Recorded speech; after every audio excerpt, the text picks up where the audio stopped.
Bueno, muy buenas tardes a todos y a todas. Vamos a continuar con el panel 5, Política, Historia y Relaciones Internacionales. Agradecemos a nuestros ponentes y a ustedes por hacer parte de este panel. La ronda de preguntas la vamos a hacer al final, la misma dinámica que la mesa anterior. Vamos a recoger las preguntas escritas y al final vamos a hacer esa ronda de preguntas, respuestas y abrir una discusión alrededor de las temáticas que exploraremos en este panel. Así que le doy la bienvenida a nuestro primer ponente, Clever Bravo. Clever es PhD en Historia por la Universidad Pablo de Olavide en Sevilla, España, máster en Relaciones Internacionales por la Universidad San Francisco de Quito, diplomado en Derechos Humanos por el Instituto Raoul Wallenberg de Suecia, becario y profesor invitado del Centro de Estudios Hemisféricos William J. Perry de Washington, Estados Unidos y de la Universidad de la Defensa de Taiwán. Docente titular, principal investigador y director de la carrera de Relaciones Internacionales de la Universidad de las Fuerzas Armadas ESPE, autor de 22 libros de historia del Ecuador, artículos y columnista invitado de algunos diarios de Ecuador. Adelante, Clever, tendrás 15 minutos para tu presentación. Muy buenas tardes con todos. Primero quiero expresar mi agradecimiento por esta invitación a participar y ser representante de una de las universidades públicas de nuestro país, que es la Universidad de las Fuerzas Armadas ESPE. Buenas tardes con todos. Bien, el tema que voy a tratar en esta tarde es sobre la historia de la presencia china en el Ecuador. En mi condición de historiador quiero partir de una microhistoria que sucedió hace unos 10 o 20 años, no tengo el año exacto, pero vamos a ese contenido. Se trata de que en un museo de sitio de la mitad del mundo, casualmente, y esto fue una casualidad, me encontré con un grupo de chinos que eran historiadores y hicimos una breve conversación en un inglés de aeropuerto y me hicieron entender de que China estuvo aquí en territorio ecuatoriano hace 10.000 años. Me llamó la atención porque las evidencias arqueológicas no definen esa edad y ese dato sobre todo. Pero viendo las casualidades, y esto tampoco es casualidad, de que nosotros tenemos un volcán que se llama Shanghái y no disipa mucho de lo que es la ciudad de Shanghái. O tenemos un campamento militar que es en la ciudad del Coca, aguas abajo en Río Napo, es un campamento militar que se llama Shangri-La. Y Shangri-La es una ciudad también del sur de la China. Y también vemos que en nuestro quichua nativo, maqui es mano. Y en Japón, maqui también es mano. Entonces, ese dato, pues, puede ser casual o no casual. Lo interesante es que en esta ponencia de 15 minutos, gracias, Diana, vamos a conversar y entendernos de que en una historia de 151 años, con la presencia china en Ecuador, vamos a ver esa metamorfosis entre lo que es la posición de un jornalero a un gran empresario, desde un simple servidor hasta un intelectual. Vamos a ver esas polaridades que existen en estos 151 años. Y partimos de que más o menos a mediados del siglo XIX ya existió la presencia china en Latinoamérica, especialmente en Panamá, especialmente en Cuba, México y Perú. Por citar un ejemplo, si es que alguna vez visitamos el Museo del Canal de Panamá, la gran participación en la primera construcción francesa existía ya presencia china.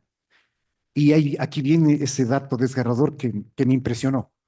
Ver cómo en un relato decían que los chinos obreros del canal tenían su trenza demasiado larga y le daban el uso para suicidarse en ciertos momentos porque, en ciertas circunstancias, porque ellos tenían un alto nivel de estrés y un maltrato social y laboral en esa época.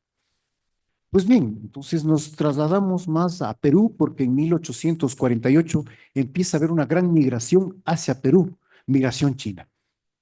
Y de ahí, ¿por qué nuestro país en la siguiente década hace solicitudes a los presidentes de que exista una mano de obra porque era necesaria, incluso en la región del litoral nuestro? ¿Por qué?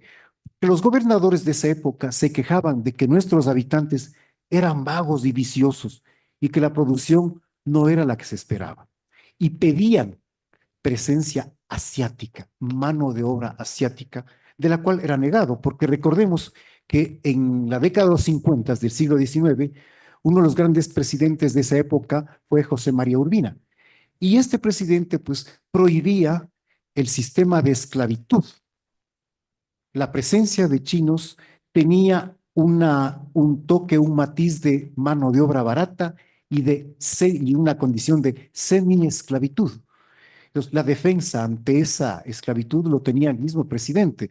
Recordemos que él fomentó y decretó la manumisión de los esclavos. Ahora, pasamos a la década de los 60 y luego los 70. Habían insistentemente solicitudes que eran negadas por esta condición de combatir la esclavitud. Sin embargo, en 1874, en el último gobierno de García Moreno, y hay que ver que García Moreno es un personaje muy transversal, por no decir. Entonces él aceptó y autorizó la presencia de chinos en el Ecuador. ¿Quién es el primero o la primera oleada de chinos en Ecuador? Lo hace un ex diplomático y hacendado, magnate de Daule, de la provincia de Guayas. Era don Vicente Piedrahíta. Era un magnate y era el diplomático también representante del Ecuador. Cuando estaba en Perú, a su retorno, trae un pelotón de chinos para que trabajen en su hacienda, en sus dos haciendas que tenía en cerca de Daule. Claro, obviamente estamos hablando de una región que en esa época era el gran auge del cacao. Nuestra gran producción, la pepa de oro que nosotros teníamos, era precisamente traída desde la provincia de Los Ríos, no desde la provincia del Guayas, porque Guayaquil era el puerto y Guayaquil era encargado de mercantilizar esta producción. Pero sin embargo, la producción, las plantaciones cacauteras estaban en la provincia de Los Ríos. Entonces, de ahí es que esa pequeña inmigración que nosotros tenemos es para trabajar en el agro, en las plantaciones del cacao. Y por ahí, pues, años más tarde, alguno de los chinitos tuvo un ingenio interesante. Decir, vea, patrón, yo ya no quiero trabajar aquí en la plantación, déjeme que en su hacienda poner mi tiendita, una tienda de barrio, pero que tenía de todo. Entonces, ese fue el incremento de de esas microempresas para hacer una suerte de burguesía de mediano nivel. Y así es como van creciendo los chinos, pero entran de una forma ilegal. ¿Por qué? Porque en 1889 el presidente Antonio Flores Gijón establece un decreto en el cual establece la prohibición de población china en el Ecuador. Es decir, era negada la inmigración hacia el Ecuador de esta población asiática. Entonces, claro, la reacción fue de que entraba, pero de una forma furtiva, gentes a trabajar en el agro y que posteriormente se hacen cargo de una producción importante. Es el microcomercio que existía, los bazares, la venta de fantasías, de objetos pequeños que daban facilidad a una clientela que podía pagar a un precio bajo y obviamente con una ganancia mínima. Entonces, eso va proliferándose y un asunto interesante también que nuestra historia nos cuenta. El arroz es un producto, es un elemento de nuestra gastronomía diaria. Sin embargo, quienes fomentaron el consumo, porque el arroz ya existió desde el siglo XVI, XVII, pero sin embargo, a fines del siglo XIX, cuando ya tiene un auge de la presencia de China en el Ecuador, fomentan el consumo de este producto. De ahí que viene la palabra chifa, que significa comer arroz en mandarín. Y ahí entendemos de que no solamente el chino que dejó de ser jornalero y pasa a ser un comerciante de mediana calidad. Y uno de esos servicios también era el consumo de alimentos y ahí viene pues los famosos restaurantes chifas. Decíamos que en 1889 Antonio Flores Quijón, él establece una prohibición del ingreso a los chinos, porque, porque vivíamos en un estado terrateniente. Y eso tiene una explicación. El imaginario colectivo que nosotros teníamos en esa época era verle al extranjero, pero el europeo, y mucho más con garantías si era origen hispano. Entonces, eso daba a entender de que más allá de otros extranjeros ya no existían, eran solamente los europeos para que ingresen acá al Ecuador. Y claro, no solamente eran europeos, a fines del siglo XIX también a la gran oleada de italianos que llegan a Guayaquil. ¿Por qué? Porque el fenómeno de puerto. Entonces, allá viene el intercambio social, el intercambio comercial y sobre todo una transformación económica para el Ecuador. Entonces, Guayaquil para nosotros siempre fue un puerto, pero no solamente en el intercambio comercial, sino también el intercambio cultural también. Ahora que esa prohibición no era tan tajante, siguen entrando de una forma furtiva acá a nuestro país los chinos. Pero pasando ya al siglo XX, en 1909 hay un decreto que establece Alfaro que autoriza esta famosa organización social. Entonces era precisamente, vamos a verlo como la presencia oficial china, pese a que seguía en vigencia el decreto de Flores Gijón en el cual prohibía la inmigración. Pero sin embargo, ya los pocos chinos que se sentaron en Guayaquil y que luego se dispersaron por las provincias del litoral, ya para 1909, 1910, hay una sociedad de beneficencia de la colonia china. Entonces, este organismo es reconocido a través de un decreto oficial que lo establece Eloy Alfaro, que acepta, pero sin esa condición de haber ingresado, que continúan ingresando chinos de una forma legal. Ahora, ¿cómo se interpreta? Que no solamente ya es Guayaquil o es la provincia de Los Ríos o es Quevedo, es la Mata de los Chifas, ya es también las otras provincias de la costa y sobre todo, ya con el auge del ferrocarril, hay una provincia del centro, de Sierra Centro, que da acceso a los chinos en una forma discreta y es la provincia del Chimborazo. Entonces, aquí estamos con algunos chimboracenses que van a entender de que la famosa papelería Jonfa existía desde 1930, 1940, y que el dueño Jonfa pasaba a ser el magnate de la ciudad de Riobamba y que sobrepasaba las aristocracias tradicionales riobambeñas. Pero esto no sucedía en Guayaquil. En Guayaquil, el ciudadano chino no podía ser miembro del Club La Unión, por citar un ejemplo, ¿no? ¿Qué pasaba? Que en esos tiempos, hasta 1944-45, seguían en esa suerte de superación de acceso a las buenas mecánicas de comercio que se daba en el litoral. Ahora, 1944, ¿por qué hacemos mención a este año? Es importante reconocerlo porque por una simple cosa. El presidente José María Velasco Ibarra, luego de triunfar en esa revolución de la gloriosa que se llamó, él elimina el famoso decreto que prohibía la inmigración china. Y con eso se da un libre acceso a nuestro país, a nuestro territorio, y ya con oleadas mayores y de forma legal.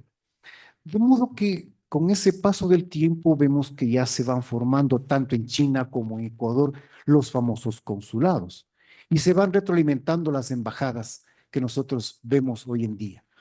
Eso da a entender de que las relaciones internacionales Ecuador-China no son solamente a partir del año 2007, y estoy diciendo de un año totalmente conocido para todos nosotros, sino que, claro, ya en el siglo XXI vemos nosotros que la relación China-Ecuador se ve mucho más fortalecida y especialmente con el retorno a la democracia.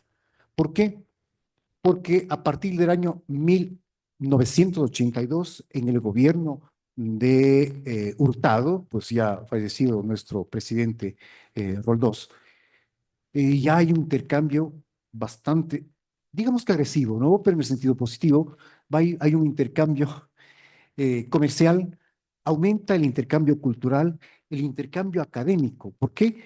Porque el presidente Roldós, uno de los legados que deja en sus políticas es una fuerte reinversión económica, social, académica, deportiva, inclusive con China. Pues no podríamos desperdiciar porque siempre esta República China dependía mucho de su situación política y todos conocemos de que hasta 1912 dejó de ser un sistema monárquico, Sun Yat-sen pasa a ser presidente, 1949 triunfa la revolución maoísta y 1976 Deng Xiaoping abre el mundo para su comercio internacional. Pues bien, entonces, para el siglo XXI, ¿qué tenemos? Tenemos en primera instancia 8 presidentes que visitan la República Popular China. Y es una visita oficial en la cual ya se tiene en mano muchos documentos, intercambios, protocolos, convenios que se dan entre los dos países. ¿A cambio de qué? En el año 2016, recordaremos que es una historia bastante fresca, es la primera vez que nos visita un presidente chino. Xi Jinping hizo su visita acá y lo más emblemático de él es el corte de la cinta para la inauguración de la hidroeléctrica Coca-Cola Sinclair. Y de ahí pues viene un sinnúmero de convenios, un sinnúmero de adelantos en esas relaciones internacionales. Como conclusión, bien, si nosotros vemos que en 151 años de historia, entendemos que la República Popular China ha tenido un papel muy importante, pero los inicios de los primeros chinitos en el Ecuador fueron extremadamente duros, fuertes un combate fuerte a una discriminación, a un maltrato y a un menosprecio. Pero también hemos de entender que su cultura, su disciplina, su paciencia y su tolerancia hizo posible de que esa conversión de jornaleros a grandes empresarios fue posible con esos visitantes y que en nuestro territorio nacional deberían tener el mejor referente de superación. Eso por un lado. Por otro lado, vemos también de que su presencia, que hace 151 años fueron unos sencillos jornaleros, hoy son grandes empresarios, su presencia ya no es en una condición de supervivencia. Su presencia hoy en día es una presencia intelectual, altamente empresarial y sobre todo científica. Sería importante que ver esa metamorfosis que hablábamos de un inicio, verlo como una superación grande que ellos han tenido en nuestro país.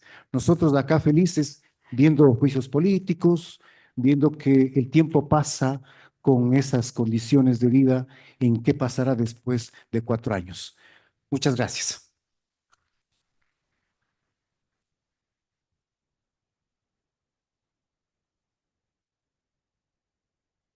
Muchísimas gracias, Clever, por esta presentación. Continuamos con la presentación de Sebastián Mantilla.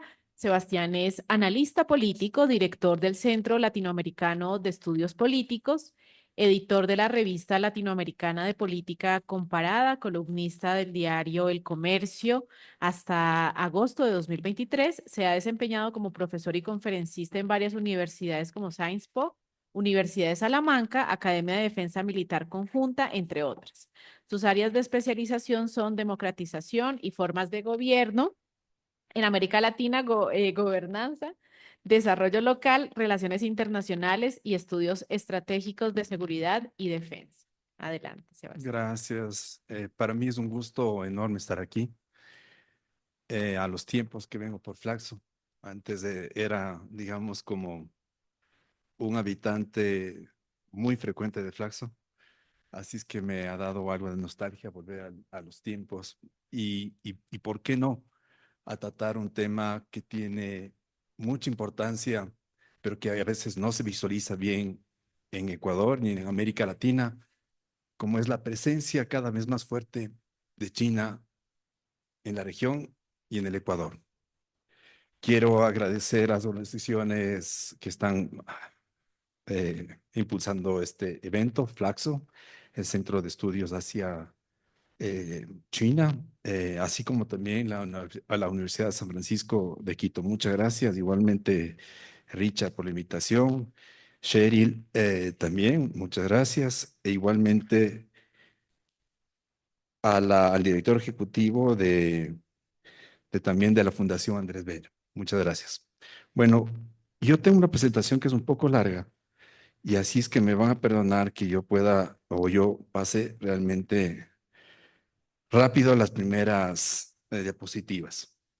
Bueno, si ustedes se fijan, yo he puesto ahí el Palacio Imperial por un gran motivo, porque yo diría que la influencia de China en el mundo no solo es reciente, sino hay una voluntad política, una voluntad estratégica, hay una visión que yo diría nace por 1406 con la dinastía Ming, después con la dinastía Qiang, y que de alguna manera, si es que tendríamos que recordar aquí, ¿cómo se pasa? ¿Sí?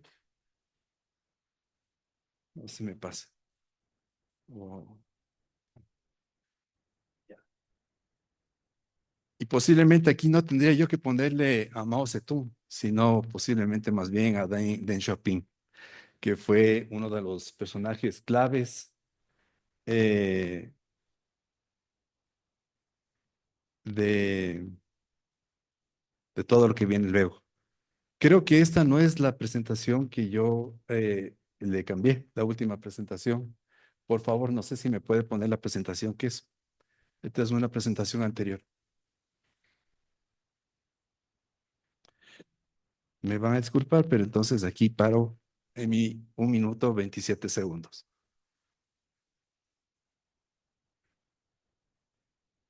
Que siga nomás. Ponga la presentación que es, por favor.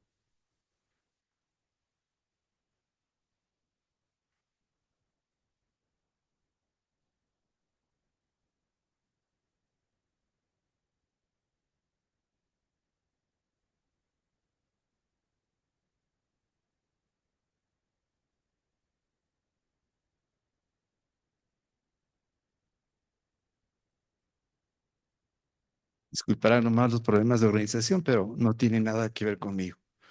Así es que esta presentación no es la última. La que estaba proyectada tenía ciertas cosas que le faltaban. E insisto en mi presentación última porque en realidad sí hay ciertas cosas que yo tengo que decir.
Voy a hablar brevemente de unos antecedentes para poner en contexto mi presentación.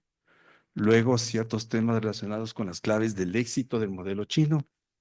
Luego, las relaciones China-América Latina, cómo se han estado un poco planteando en el último tiempo. Básicamente me refiero un poco a la época de los años 80, 90 hasta acá.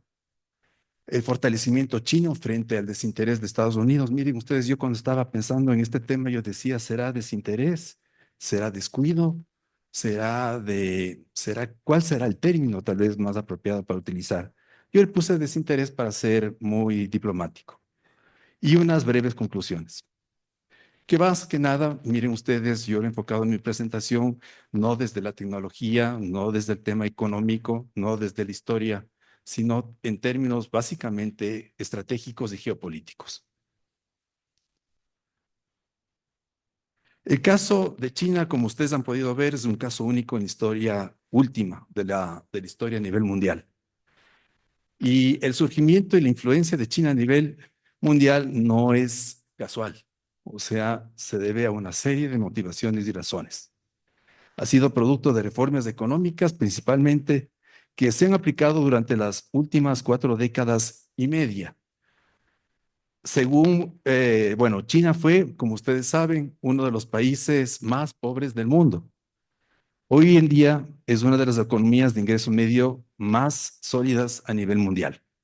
Según el Banco Mundial, en 1978, fecha en que comenzaron a aplicarse las reformas, China tenía un ingreso per cápita de $200. Hoy el ingreso per cápita es de $12,614 por habitante. Desde esa fecha al 2024, China ha mantenido un nivel de crecimiento promedio del 9% anual, el más alto de un país en la historia reciente. Durante el primer trimestre del 2025, miren ustedes, la tasa de crecimiento bordea el 5.4%, el índice de producción industrial está en el 6.5%, cifra interanual, pese a la incertidumbre externa y la guerra comercial que se ha desatado en las últimas semanas por las decisiones que ha tomado el presidente Donald Trump. Del mismo modo, China ha experimentado una dramática reducción de la pobreza, casi 800 millones de personas. También se han producido mejoras significativas en el tema de salud, educación, servicios y digamos temas que ya creo que han estado tratando ya más a nivel interno. Desarrollo tecnológico, desarrollo industrial, desarrollo de infraestructuras, desarrollo de las ciudades, desarrollo urbanístico, etcétera, etcétera, etcétera. China alcanzó este extraordinario desempeño pese a ser uno de los países más poblados del planeta. ¿Cuáles son las claves del modelo chino? No hay un acuerdo. Hay distintos autores que hablan de unas fuentes y otras, digamos, fuentes o bases del éxito.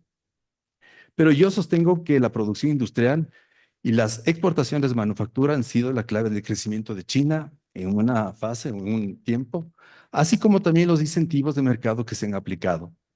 China adoptó también políticas industriales que empujaron sus exportaciones con un alto componente tecnológico, lo que permitió en un tiempo relativamente corto entrar en un acelerado crecimiento desde la década, digamos, después de los 80, desde las reformas de Deng Xiaoping. Buena parte del crecimiento entre el 80 y el 90 se dio desde las zonas rurales hacia las zonas, digamos, urbanas. Y uno puede ver que el desarrollo industrial y el desarrollo de las ciudades ha ido cada vez como tomándose los sectores rurales y ha ido incorporando mano de obra barata que ha servido para que la producción industrial en su tiempo sea mucho más barata, mucho más competitiva y sea atractiva para la inversión extranjera. Sin embargo, esto muestra que lo realizado en China fue algo que podríamos considerar tal vez muy propio y no algo comparable con otros países que han estado en un proceso de desarrollo. O sea, el caso de China no es comparable al caso de la India. El caso de China no es comparable al caso de Corea, no es comparable al caso de Taiwán, no es comparable al caso de Hong Kong, aunque sí hay que mencionar que, digamos, si no utilizamos, digamos, si utilizamos la palabra propia, se podría decir que China tomó como ejemplo las cosas positivas que hizo Japón en su tiempo, que hizo Corea del Sur en su tiempo, que hizo Taiwán en su tiempo, para el desarrollo de su industria. La planificación, digamos, ha sido clave. O sea, la planificación central durante las 3 primeras décadas después de la Revolución, en 1949, como ustedes saben, fue un fracaso. En la década del 50, aproximadamente 35 millones de personas murieron de hambre. Así era China en la década del 50. Los errores justamente en planificación y acciones tomadas por el Partido Comunista Chino y sus dirigentes fue la razón de ello. Esto fue parcialmente compensado con la política de salud básica y de educación, que algo ayudó, al menos la política de población de un hijo por familia. Y esto sirvió para mejorar los niveles de formación de los trabajadores. Al estar China muy cerca de países como les comentaba, de Taiwán, Hong Kong, se adoptaron, digamos, ciertas políticas para el tema del desarrollo industrial, el desarrollo urbano y demás. A este fenómeno se le ha llamado como de los gansos voladores. Entonces yo diría que haciendo un poco resumen, un poco las claves del éxito ha sido justamente eso, la extensiva transferencia de tecnología. ¿Cómo se dio esa transferencia de tecnología? Por un lado, empresas que invirtieron en China pusieron sus propias plantas, pero bajo ciertas reglas claras, donde empresa extranjera que invierte en China no tiene que reclamar por los temas de propiedad intelectual. Y también igual, sí se ha dado situaciones como de espionaje, como igual, lo han hecho muchos países eh, que ahora son desarrollados, pero en el caso de China, eso tampoco está descartado.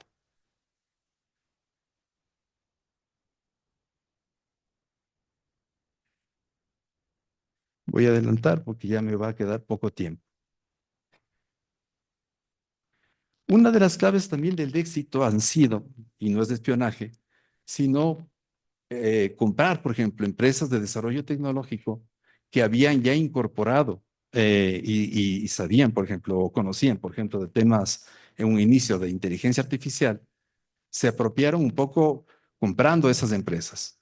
Fueron empresas que fueron compradas en su totalidad, en una parte, en un porcentaje, y eso se ha ido dando, digamos, en empresas de tecnología bastante. No se diga también en empresas, por ejemplo, que tienen que ver con lo que es la industria automotriz, la industria en diversos sectores. Las relaciones de China con la región, podríamos decir que un poco arranca por los años 90.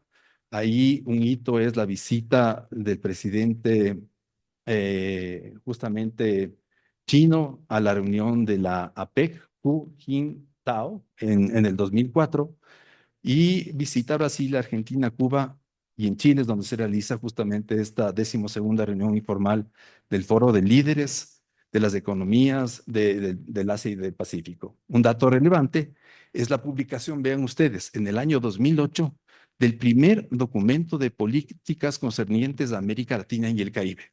Es decir, que recién en el año 2008 aparece para el gobierno chino, para el gobierno del Partido Socialista, América Latina. Antes de eso era África, era otra región del mundo, pero ya desde el año 2008 se comienza ya a visualizar no solo una política, sino los intereses de China en la región.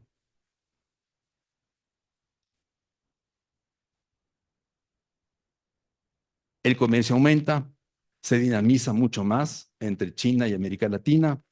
Al principio era solamente y se puso mucha énfasis en el tema del comercio y también hubo cierta ayuda de cooperación de China, pero básicamente en los países que estaban dudosos y un poco querían aceptar o reconocer a Taiwán como un país, digamos, soberano. Y en ese caso, digamos, China en los primeros años se enfocó un poco digamos, en hacer políticas o hacer esfuerzos en Costa Rica y Granada. Los vínculos políticos y las relaciones diplomáticas más estrechas han ido de la mano de los lazos económicos, es decir, el lazo económico, los lazos comerciales han sido, digamos, previos para fortalecer también los lazos en términos políticos. Después China va tomando mayor interés en los organismos multilaterales, como ustedes han escuchado. En el año 2010, por ejemplo, ya de alguna manera las empresas estatales chinas expandieron su presencia en sectores como petróleo y minería, y no solamente, digamos, en ciertos países, en uno que otro país, sino en varios países, Argentina, Brasil, Ecuador, Perú, Guyana y México. La participación en el sector minero, por ejemplo, no se debió solamente al tema de compra de materias primas, sino ya de compra y participación en empresas de extracción de minerales y de petróleo.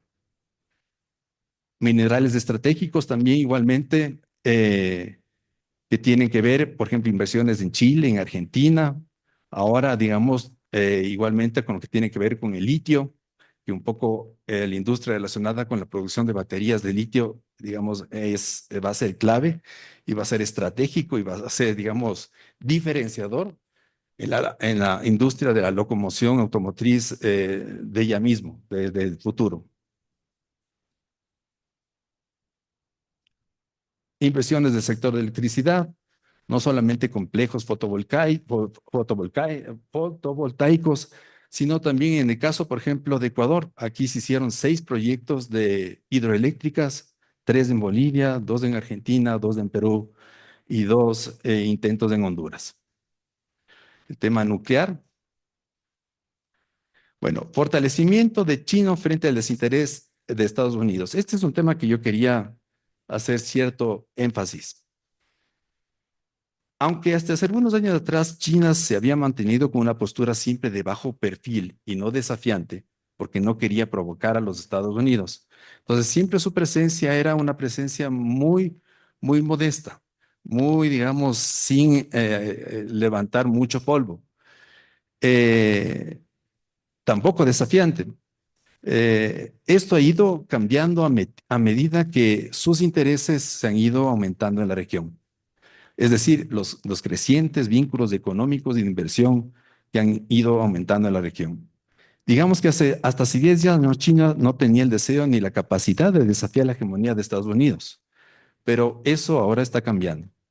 A mediados, justamente, miren, de abril de este año, el secretario del Tesoro visita a la Argentina, Scott Bessent, y le dice al señor Milei que le felicita por sus políticas económicas, por sus, digamos, decisiones para estabilizar la economía, pero dice claramente, eh, lanza fuertes críticas a China y acusa a China de firmar acuerdos abusivos etiquetados como ayuda con algunos, igualmente como con algunos países de África, y de endeudarlos, y se mostró muy preocupado el secretario del Tesoro porque el gigante asiático repita esa estrategia en Latinoamérica.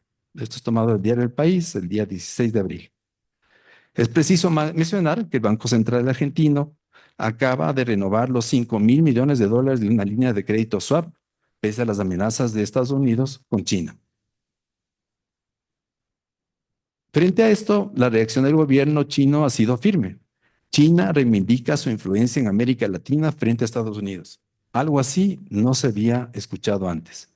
El gobierno de Xi Jinping señaló que China acompaña a los países en desarrollo sin imponer condicionamiento político alguno, y pidió a Estados Unidos que se abstenga de obstruir y sabotear deliberadamente la asistencia china por sus intereses geopolíticos. Esa actitud deja al descubierto el carácter hegemónico e intimidatorio de un proceder inmoral. Así dijo la Embajada de China en Buenos Aires. Estados Unidos ha sido considerado durante décadas, o ha considerado durante décadas, América Latina como un patio o su patio trasero. Yo diría que nunca fue, no es, ni tampoco creo que va a seguir siendo su patio trasero. Yo creo que ahora recién Estados Unidos se está dando cuenta de que ha tenido un patio trasero atrás. Cuando viene China, se mete y ahora está muy metido en la industria extractiva, en los sectores estratégicos. Un minuto. Estados Unidos ha considerado América Latina, ya, y ven como desafiante la creciente influencia de China. El gigante asiático se acercó al continente para abastecerse de alimentos, materias primas, así como ha buscado nuevos mercados para sus productos e inversiones. China, por varios factores, se ha convertido en un socio estratégico ineludible para muchos países de la región, incluso Argentina. El caso de Ecuador, por ejemplo, miren, el primer destino de las exportaciones de camarón ya no son los Estados Unidos, sino a China. Es el 52.16 frente al 17% de las exportaciones que van a Estados Unidos en camarón.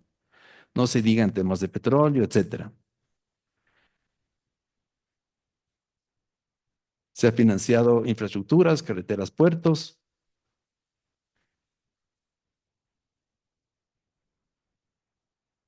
Conclusiones e implicaciones. Aquí voy a ser breve también. Los datos que he presentado evidencian, pese a la posición de Estados Unidos, una proyección dominante de China en el sistema mundial. La actual administración de Donald Trump supone que la guerra comercial emprendida y la subida importante de aranceles a sus productos o a los productos de China, así como los que provienen, por ejemplo, de las fábricas chinas que están en Vietnam, Camboya, Malasia y Tailandia, va a afectar considerablemente a sus niveles de crecimiento. Pero yo tendría que decirles que lamentablemente el análisis que hace el gobierno norteamericano es erróneo. Trump está tratando de aislar a China con acuerdos con otros socios comerciales. De manera coloquial se podría decir, ¿estás conmigo o estás con China? Sin embargo, yo diría que eso está por verse. Puede ser que la más afectada de todo esto sea Estados Unidos. Yo diría que Estados Unidos vive en un momento, digamos, de tratar de frenar su necesario, digamos, decaimiento como país hegemónico mundial. Y aquí quisiera mencionarles un tema que me pareció bien interesante.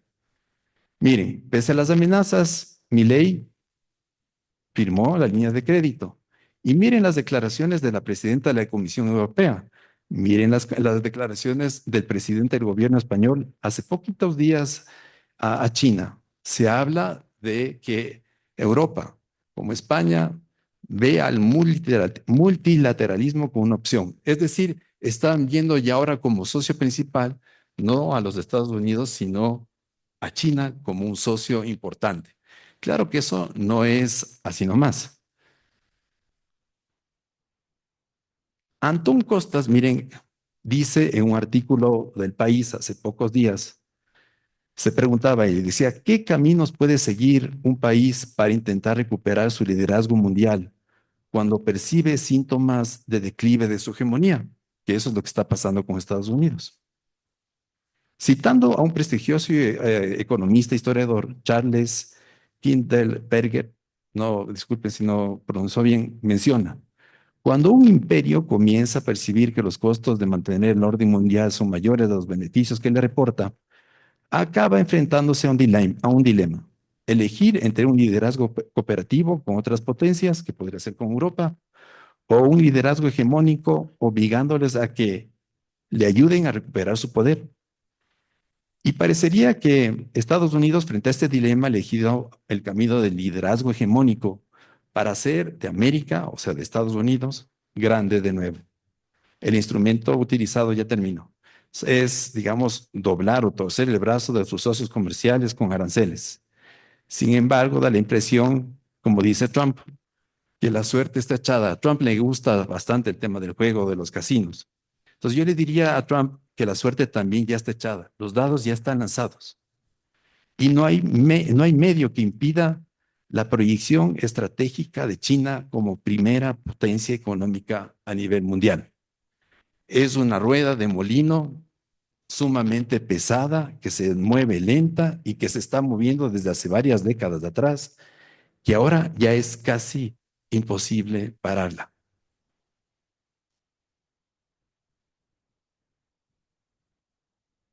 Ya termino. Simplemente con los aranceles del 145% aplicados a China, lo que va a hacer es de que en lugar de que la proyección de crecimiento esté en 5,4, baje a 3,5 o a 3. Y ustedes acaban de mencionar, los ponentes anteriores, la potencia que tienen también las empresas digitales, las empresas chinas que se han globalizado, no solo las industrias, le van a sostener y le pueden mantener con ese nivel, digamos, de crecimiento. Y justamente ante esa situación, China también está haciendo grandes esfuerzos, no solo en este tema que se repita cada rato, ¿no? El tema de la inteligencia artificial. Mencionaban el tema de la soberanía de la inteligencia artificial o la soberanía sobre el tema de los datos. O sea, ¿cómo China va a hablar de soberanía si cuando China es el principal, digamos, actor a nivel internacional que con su empresa Huawei intenta, digamos, como controlar el tema del Internet y controlar los datos que hay en el mundo. O sea, la soberanía que habla China sobre la inteligencia artificial y sobre el tema de los datos es sobre los datos propios de China, pensando en el interés estratégico de China de que esos datos no se topan. Hacia allá va. Entonces hay que leer eso también entre líneas y no dejarnos llevar por las corrientes, temas de la inteligencia artificial, etcétera, etcétera, etcétera. Bueno, estos son los factores que pesan a nivel económico y creo que esta guerra arancelaria no va a tener muchos frutos. Con eso, creo que acabo. Muchas gracias, muy amables. Muchísimas gracias, Sebastián. Continuamos con Santiago Carranco, académico e investigador en Relaciones Internacionales y Economía Política Internacional, doctor en Estudios Internacionales con énfasis en Economía Política por Flaxo, Ecuador, y magíster en Teoría Política Internacional por la Universidad de Edimburgo, internacionalista por la UID, donde actualmente es profesor investigador titular y coordinador del IR Lab. Lidera la misión de observación electoral de la OID y es parte de la mesa directiva de CIPRI, AIED y el Foro Permanente de Política Exterior. Ha sido consultor para organismos en Estados Unidos, Alemania y la región andina y ha publicado ampliamente en temas como terrorismo, minería informal, derecho internacional humanitario, cadenas globales y política exterior.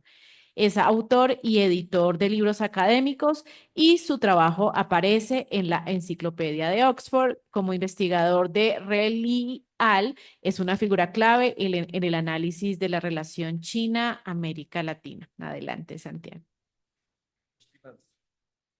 Ay, muchas gracias, Diana, por la presentación. También un gusto compartir mesa con ustedes, colegas Sebastián, Clever, Demián, y también muchas gracias a los organizadores de este evento, a la Universidad San Francisco de Quito, a Flaxo, al Instituto Andrés Bello y bueno, a Richard y Cheryl por también estar en la organización en sí.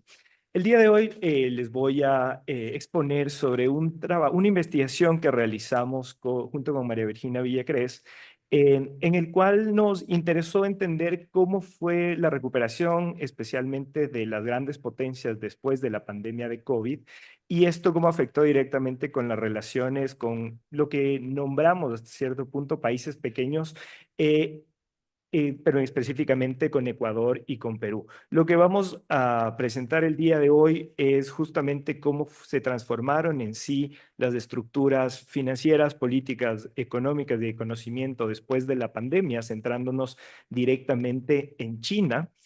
Les voy a presentar un poco la metodología que nosotros realizamos y después ya los datos para ver cómo influenció directamente en la relación con los países de América Latina, específicamente Ecuador y Perú. Bueno, acordémonos específicamente del tema de la pandemia. El comercio prácticamente se ralentizó, estuvimos todos en nuestras casas y todo lo que nos acordamos, ¿no es cierto? Y ahí los efectos directamente ya en la economía mundial fueron bastante fuertes. Acordémonos que hubo una contracción del 3.4% en el PIB mundial. Esto fue equiparable a lo que pasó en la crisis del 2008, en la crisis financiera del 2008. Obviamente hubo toda una desvalorización de acciones y una volatilidad del mercado a nivel internacional. Acordémonos también esta ralentización, el comercio, confinamiento, suspensiones de actividades, cierres de fronteras. Esto lo empezamos a marcar en una especie de una variable exógena que no la podríamos encontrar normalmente. Entonces, por eso nos llamó la atención poder hacer justamente esta investigación teniendo este efecto. Y en ese sentido, tomamos una teoría clásica en sí de la economía política internacional, que es desde la escuela británica, entendiendo que las estructuras, la estructura internacional, el sistema internacional, está concatenado por 4 estructuras: una estructura productiva, una estructura de el tema del financiamiento, del conocimiento y en sí de la política o el tema militar. Y a partir de eso generamos una serie de indicadores para poder denotar los cambios en las potencias a partir de estas estructuras. En el tema económico, obviamente nos dimos cuenta del tema del crecimiento y las variaciones del PIB. En el tema, bueno, y otro tipo de cuestiones, del PIB per cápita, la contribución del PIB mundial. En el financiamiento, el índice del el dólar frente al yuan chino, la distribución en sí proveniente de las reservas mundiales de las divisas. En el tema de conocimiento, solicitudes de patentes, y en tema de política de seguridad, menciones al tema de la pandemia en sus libros blancos y el gasto en defensa del gasto sanitario, ¿no es cierto? Entonces, a partir de estas variables, lo que nosotros tratamos de entender fue qué pasó con el sistema internacional o con todas estas estructuras, sobre todo enfocándonos en las grandes potencias. Y cuando ya vemos los datos, revelamos que el gran ganador justamente del COVID es justamente China. Si nosotros empezamos a ver los datos, nos damos cuenta, por ejemplo, que China tiene en el 2019 un crecimiento de PIB de 5.95. Durante la época de la pandemia, del año de la pandemia, China no decreció. China inclusive logró un crecimiento del 2.24% y después de la pandemia tiene un crecimiento del 8.11%, mientras las otras potencias estaban luchando justamente con...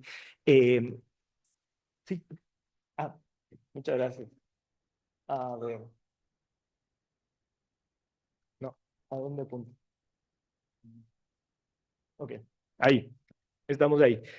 Mientras las otras potencias estaban luchando justamente con bajar interés y poner sus monedas justamente en el mercado para tener un poco de liquidez y recuperar la economía, lo que empezó a hacer China es justamente liquidar las financial assets que ellos tenían, las reservas financieras que se tenían, lo que logró justamente que el círculo virtuoso de la economía pudiese recuperarse, algo que fue diferente a lo que, por ejemplo, hizo Estados Unidos, que básicamente sacó al mercado 3.000 trillones de 3.000 trillones de dólares, lo que después ya vimos que afectó directamente a su economía interna con altos niveles de inflación. Por su parte, también vimos que el crecimiento del PIB per cápita de China post pandemia es un 8.01%. Y la contribución del PIB mundial subió casi a 2 puntos. ¿Qué quiere decir esto? Que frente a todas las economías del mundo, China no solamente creció frente a su economía, sino aumentó justamente su proporción a la contribución del PIB mundial. Y lo interesante de esto es que lo logra con una inflación del 0.98%, cuando en otros lugares estábamos viendo unas inflaciones del 8 hasta el 10% en sí, justamente por estas inyecciones financieras. En el tema financiero nos damos cuenta que la distribución de reservas mundiales pasa pre-pandemia. China tenía un 1.9% en esta proporción y después de la pandemia tiene un 2.65%. ¿Qué quiere decir esto? Que a su vez que crece, que recupera su economía y que se enmarque en un círculo virtuoso, internamente, después también logra acaparar más reservas internacionales, más financial assets, de los cuales durante la pandemia se gastó. Eso quiere decir que se recupera también a nivel financiero.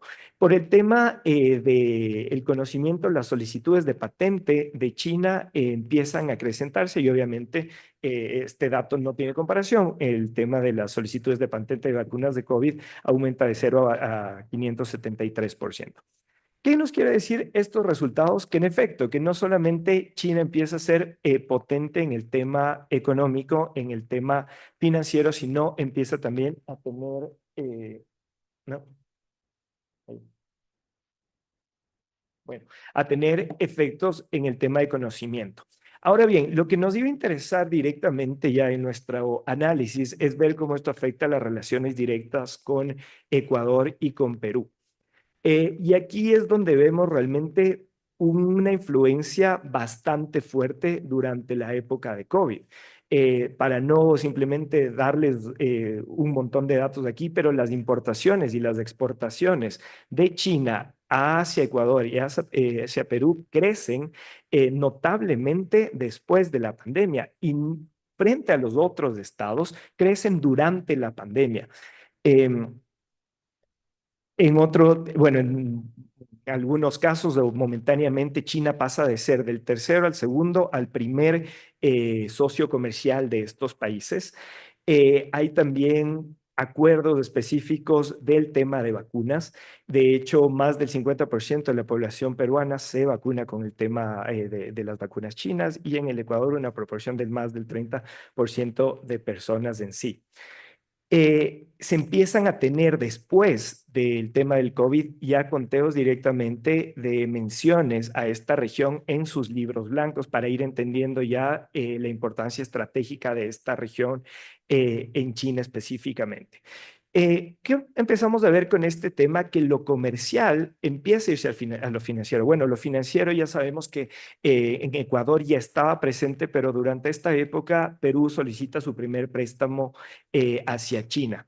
Y también nos damos cuenta que ya empieza a afectar directamente a los temas de las estructuras de conocimiento y los temas de las estructuras políticas. Por ejemplo, y esto lo voy a concatenar también con otra investigación que realizamos con mi colega Lorena Herrera, que es como cuando nosotros hacíamos esta investigación junto con María Virginia, teníamos esa hipótesis que en algún momento esto ya va a ir a lo político, en algún momento vamos a firmar un tratado de libre comercio con China, y en efecto pasó. Y ahí es donde ya vemos toda esta influencia y cómo se va concatenando. Porque hubo varios debates sobre el tema del Tratado de Libre de Comercio de China, que era muy beneficioso para ciertas industrias y una serie de cuestiones. Pero lo que nos llama la atención es en el momento en el que se firma y sobre todo con la premura en la que se dan las rondas de negociación. Y cuando nosotros hacemos las entrevistas directamente quienes negociaron, nos sorprende justamente que en efecto, nosotros lo que hicimos fueron aceptar una serie de condiciones específicas. Y aquí podemos verlo directamente ya en el acuerdo. Por ejemplo, cuando nosotros comparamos el acuerdo de China con el acuerdo de la Unión Europea, nosotros vemos que este acuerdo carece específicamente de capítulos sobre propiedad intelectual, capítulos sobre trabajo justo, capítulos sobre el tema medioambiental. Cuestiones que con el acuerdo comercial de la Unión Europea sí lo tenemos. Muy bien, desde las cámaras nos pueden coger y decir, pero bueno, es mejor tener acuerdos de libre comercio porque lo que tienen los productores aquí de una u otra forma es más lugares donde poner los productos, ¿no es cierto? Pero acordémonos que estamos en Ecuador y acordémonos de nuestra estructura productiva que tenemos. Recuerdo hace algunos años en que, bueno, cuando estudiaba mi maestría en Edimburgo, se tuvo todo un tema de los ministros de Comercio y Producción que se reunieron ahí con varios empresarios y, por ejemplo, la empresa Starbucks requería café ecuatoriano. El problema es que nosotros no teníamos la capacidad para poder cumplir justamente con la demanda de café que se ofrecía en esta empresa a nivel mundial. Con esto que les quiero decir que más allá de que tener varios lugares en donde poner nuestros productos, no es que nuestra producción aumente significativamente para hacerlo. Ahí es donde surge nuestra preocupación comparando estos dos tipos de acuerdos comerciales. ¿Por qué? Porque de una u otra manera estamos dentro de Ecuador generando una especie de comercio injusto teniendo estos dos tipos de tratados. Por un lado, por ejemplo, la Unión Europea puso ciertas sanciones al cacao ecuatoriano porque estaban incumpliendo ciertas normas de reforestación. Esto no pasaría, por ejemplo, si estas empresas cacaoteras venderían a China. Lo que es una preocupación para nosotros es que, en efecto, la producción empiece justamente a ser ociosa, por así decirlo, y no cumpla con todos estos estándares internacionales que se han luchado por años en sí y que obviamente se cumpla simplemente con la demanda de un gran mercado que es China. Entonces, este tipo de cuestiones son las que vimos después de la pandemia y que ahora ya les estamos viendo específicamente en Ecuador. Se habló también en la mañana del tema de los puertos y toda la infraestructura que se ha creado. Simplemente para terminar, como una serie de las conclusiones, es que en efecto, si nosotros vemos el tema y comparamos cómo otras potencias, y voy a compararlo específicamente con Estados Unidos, China no emitió una mayor cantidad de su moneda, aunque podía tranquilamente hacerlo. Lo que ellos hicieron fueron gastarse sus reservas financieras, lograr que la economía se recupere y después aprovechar ese momentum para poder otra vez acaparar reservas financieras. Entonces, es una ganancia total. Mientras que por otro lado, Estados Unidos lo que hizo fue inyectar liquidez directamente, que después tuvo un efecto directo con el tema de la inflación y bueno, llegamos inclusive a los temas que tenemos actualmente con esta gran potencia. Por otra parte, es interesante que después de la pandemia, China también empieza a tener bueno, en sí, mucho interés en el tema específico de las patentes. Si bien es cierto, se hablaba el tema de que China no le importa el copyright y ese tipo de cuestiones, pero post pandemia empieza a aumentar justamente las solicitudes de patentes en un montón de cosas. ¿Qué quiere decir esto? Que China está también ya jugando con otro tipo, bueno, está jugando más adecuadamente al mercado en el cual se le solicitaba que juegue. Y por otra parte también, y como para finalizar estas cuestiones, vemos que la influencia de este país en América Latina, específicamente en países pequeños, ya no solamente está en lo comercial y en lo financiero, sino ya se está entrando directamente a las cuestiones políticas. Y bueno, con eso termino y muchísimas gracias.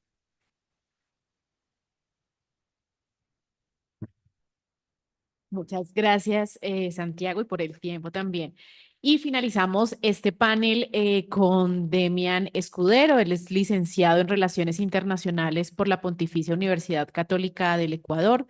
Su formación y experiencia se centra en el análisis crítico de las relaciones internacionales contemporáneas, con énfasis en la proyección de China en América Latina.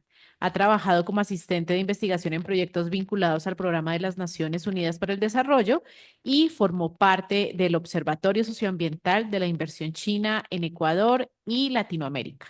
Ha presentado esta misma investigación en la 66ª Convención de la Asociación de Estudios Internacionales. Adelante, Demian.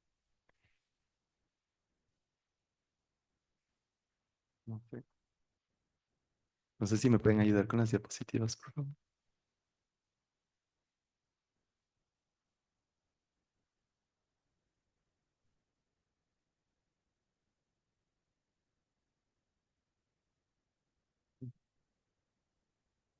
Perfecto. Listo. Muchas gracias. Buenos días con todos.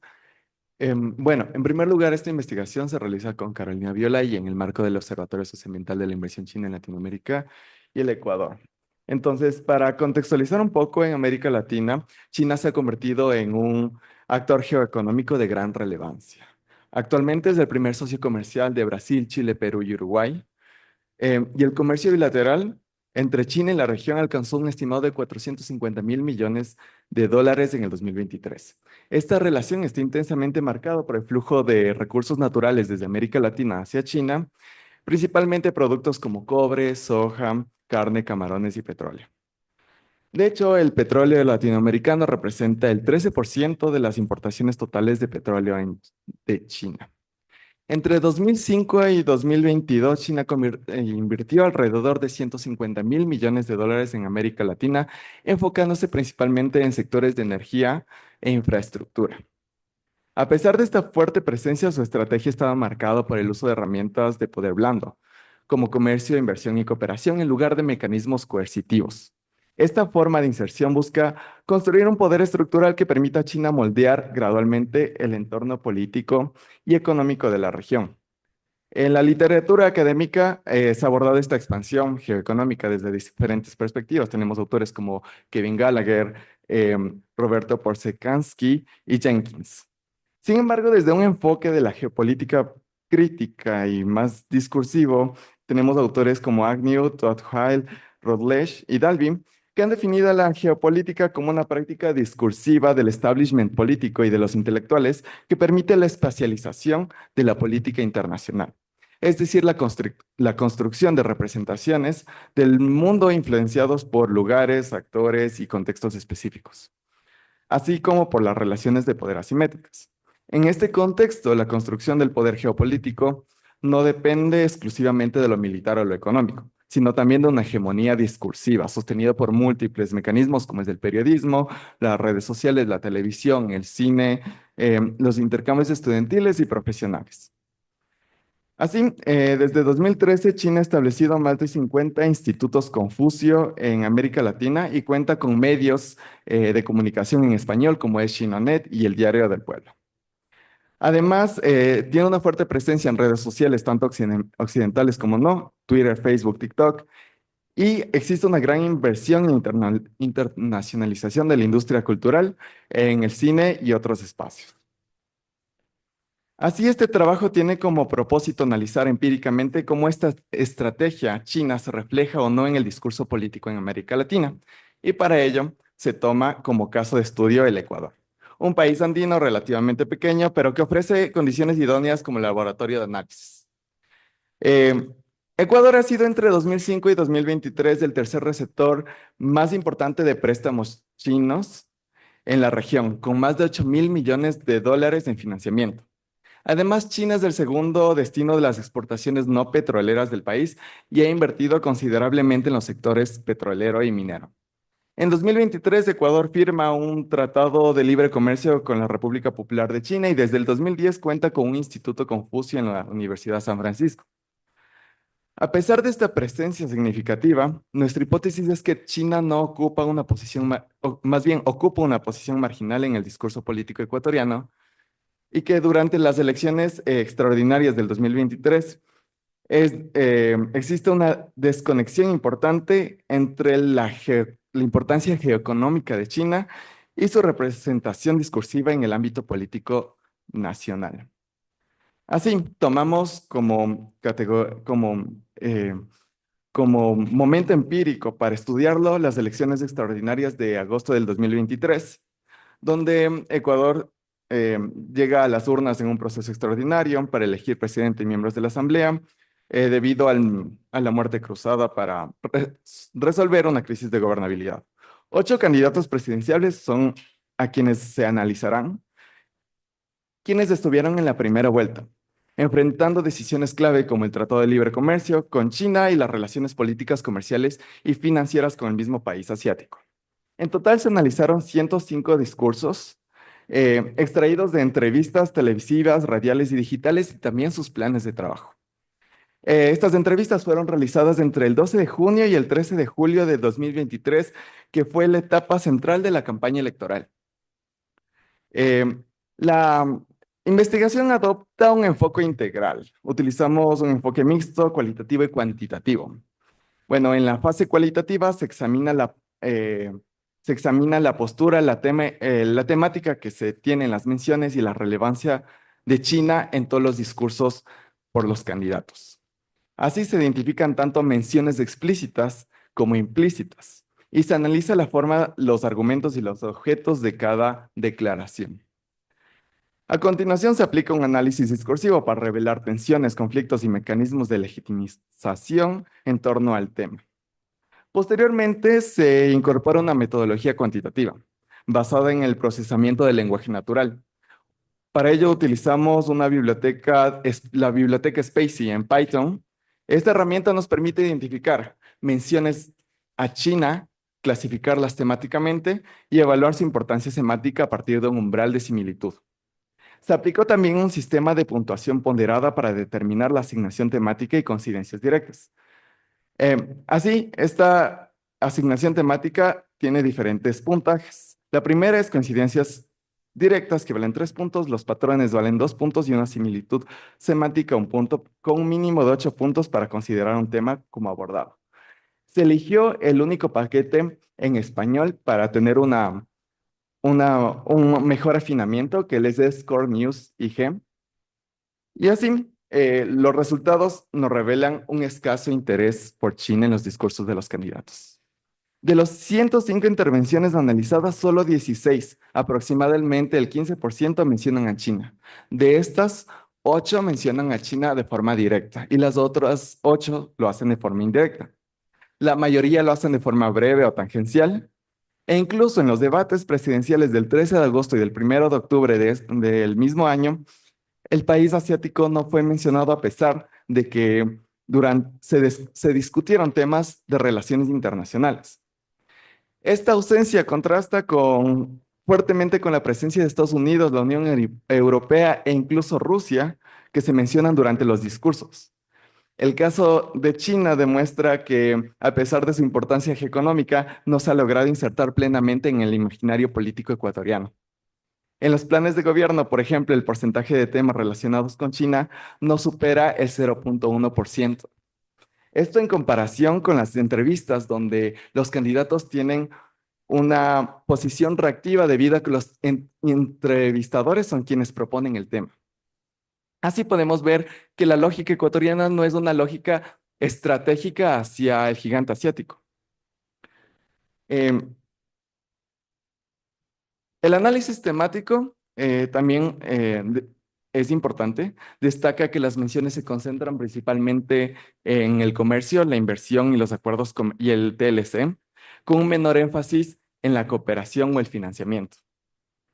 En cuanto a las posiciones o valoraciones, que es otra de nuestras variables, predominan las posturas favorables en general, pero principalmente en áreas del comercio, como es el comercio y el financiamiento, pero también en el TLC existe una contraposición fuerte al Tratado de Libre Comercio en estos momentos. La cooperación siempre se ve en términos favorables. Sin embargo, las inversiones están asociadas fuertemente a corrupción en obras públicas y tienen un carácter crítico, una perspectiva crítica por parte de muchos de los candidatos. Así también se construyeron para visualizar mejor los resultados nubes de palabras por tema, para visualizar los conceptos que son más recurrentes en cada una de las temáticas. Por ejemplo, en cooperación podemos ver que destacan las palabras donación, concretar, bahía, hospital, que son algunos de los resultados de las diferentes donaciones chinas, y en general son palabras positivas. Por otro lado, cuando hablamos del comercio, podemos ver productos y diferentes pequeños, y en palabras un poco más pequeñas tal vez, productos que se exportan a China, que son de nuevo totalmente positivas. Sin embargo, cuando se hablan en términos de inversión y financiamiento, existen palabras interesantes como es robo, corrupción, investigación y también Coca-Cola Sinclair. Una obra una obra que fue financiada por China y también es parte de una inversión china y que revelan una percepción crítica de nuevo de los candidatos. Así, podemos concluir que este artículo busca examinar las estrategias discursivas de China desde las elecciones anticipadas de Ecuador. A pesar de que su presencia en el comercio y el financiamiento, la relación chino-ecuatoriana permanece en gran parte inexplorada por los medios nacionales y las instituciones políticas. Las sustanciales inversiones de China en la configuración de hegemonías discursivas han tenido un poco impacto, ya que las narrativas occidentales siguen dominando. Esto se evidencia en la ausencia de temas relacionados con China en los discursos de los candidatos presidenciales, en el caso ecuatoriano. Muchas gracias.